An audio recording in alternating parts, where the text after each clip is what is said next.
Also one కైనా two కైనా కూడా చెప్పి ఉండేవాడినేమో, బట్ అప్పుడు చెప్పలేకపోయాను. ఎందుకంటే అది అంటే ఐ నో కంపారిటివ్లీ చాలా తక్కువ వైలెన్స్ పార్ట్ ఉంది. ఇంకోటి ఇప్పుడు ఏంటంటే పూర్తి బాధ్యత నా మీద ఉంది and I have to address it. And also it violence question డెఫినెట్గా 1 and 2 కంటే పైన ఉంది.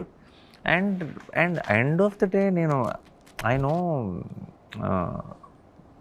ఇట్ ఈస్ ఇది మనకి తెలుగులో మనకి జనరల్గా మనకి సినిమా అంటే చాలా చాలా ఇష్టం.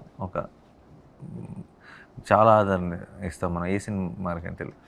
తెలుగులో నిజంగా మీరు నిజాయితీకి ఒక జోనర్ సినిమా చేస్తే అది ఒక కంప్లీట్ సెక్షన్ ఆఫ్ ఆడియన్స్ కాకపోయినా సరే ప్రతి సినిమా బ్లాక్ బస్టర్ అయ్యేంత ప్రేక్షకులు సపోర్ట్ ఉంటుంది. అదేందా అందరూ చూసేయాలని చెప్పేసి కంగారు పడి అన్నీ మార్చేసి లేదంటే ఇంకోటి చేయాల్సిన అవసరం లేదు. అండ్ ఎవరికైతే కాదు ఆ సినిమా అలా కాదు అని చెప్పడంలో భయపడాల్సిన అవసరం లేదన్న జెన్యున్ ఫీలింగ్.